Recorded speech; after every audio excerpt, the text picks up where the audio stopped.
Expectations. దీనికి సిమిలర్‌గా assumption, belief, presumption ఇట్లా చాలా డిఫరెంట్ వేరియేషన్స్ ఆఫ్ ఫీలింగ్స్ ఉన్నాయి. కానీ దీన్ని యాక్సెప్ట్ చేయడం అనేది ఒక గ్రోన్ అప్ అడల్ట్‌కి కానీ లేదా ఒక ఇమ్మెచ్యూర్ కిడ్‌కి కానీ not quiet an easy task.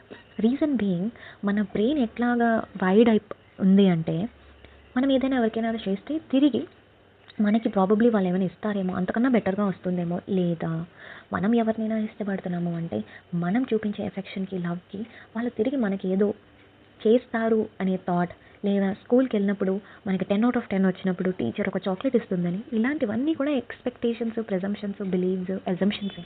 కానీ మనం అది చెయ్యకూడదని తెలిసిన లైక్ అడల్ట్స్ మనం చేస్తాం, మనమే హర్ట్ అవుతాం, మనమే బాధపడతాం, మన డేని రూయిన్ చేసుకుంటాం, లేదా మనతో పాటు ఉన్న వాళ్ళ డేని కూడా రూయిన్ చేసేస్తాం ఆ మూడ్ ఆఫ్ లేదా ఆ అప్సెట్ మూమెంట్లో.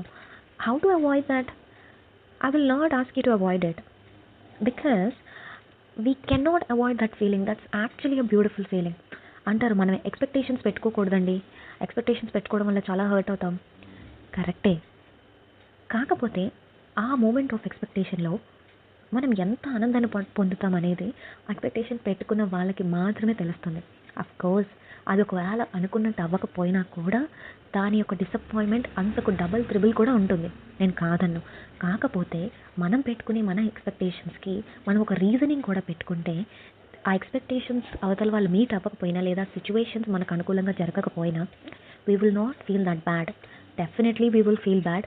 100% కాకపోయినా ఒక 50-60% ఫెయిల్ అయినా ఆ 40% అనేది తగ్గుతుంది కదా ఇంపాక్ట్ అనేది. స్లోగా అదే డెవలప్ చేసుకుంటే డెఫినెట్గా మనం పెట్టుకునే ఎక్స్పెక్టేషన్స్ని అలాగే పెట్టుకున్నా కానీ దానికి ఒక ఆల్టర్నేటివ్ థాట్ ఆర్ థియరీ అనేది మన దగ్గర ఆల్రెడీ ఉండడం వల్ల పెయిన్ అనేది తగ్గుతుంది. Let's say suppose I give something to my brother, I call him and I say okay I send something to you, I hope you like it, blah blah blah blah blah. ఇప్పుడు నేను ఏదో పంపానని చెప్పి ఇక్కడ కూర్చొని నేను వాడికి the best 1000 rupees gift పంపించాను, వాడు నాకు ఇప్పుడు ఏదో పంపిస్తాడు అని ఎక్స్పెక్టేషన్స్ పెట్టుకోవడం అలా తప్పలేదు, because that's how siblings should be.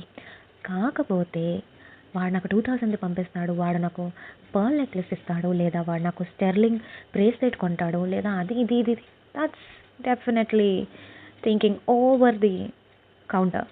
So మనం ఇచ్చిన గిఫ్ట్ ఓన్లీ 1000 రూపీసే, బట్ మనం పెట్టుకునే ఎక్స్పెక్టేషన్స్ అన్ని 10,000 లేదా 1,00,000 ఉంటే అది ఎట్లా? దట్స్ రాంగ్ కదా.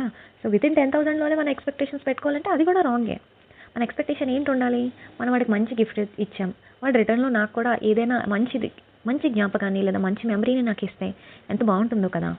ఇది హెల్దీ ఎక్స్పెక్టేషన్. అన్హెల్దీ ఎక్స్పెక్టేషన్ ఉన్నా కూడా లెట్స్ సే వాడు నాకు పర్ల్ నెక్లెస్ పంపిస్తాడేమో, ఓకే పంపించకపోయినా పర్లేదు, కానీ నేను ఇచ్చిన 1000 రూపీస్కి పర్ల్ నెక్లెస్ ఎక్స్పెక్ట్ చేయడం అనేది కరెక్ట్ కాదేమో, కానీ వాడు ఇస్తే బాగుంటుంది కదా. ఇలాంటి వే ఆఫ్ థింకింగ్ అనేది మనం డెవలప్ చేసుకుంటే డెఫినెట్లీ మనం పెట్టుకున్న ఎక్స్పెక్టేషన్స్ అనేవి రైట్ఫుల్గా వెళ్ళినప్పుడు హర్ట్ యా ఫీలింగ్స్ అన్నీ కూడా, బ్యాడ్ ఫీలింగ్స్ అన్నీ కూడా వీ కెన్ కంట్రోల్ దెమ్.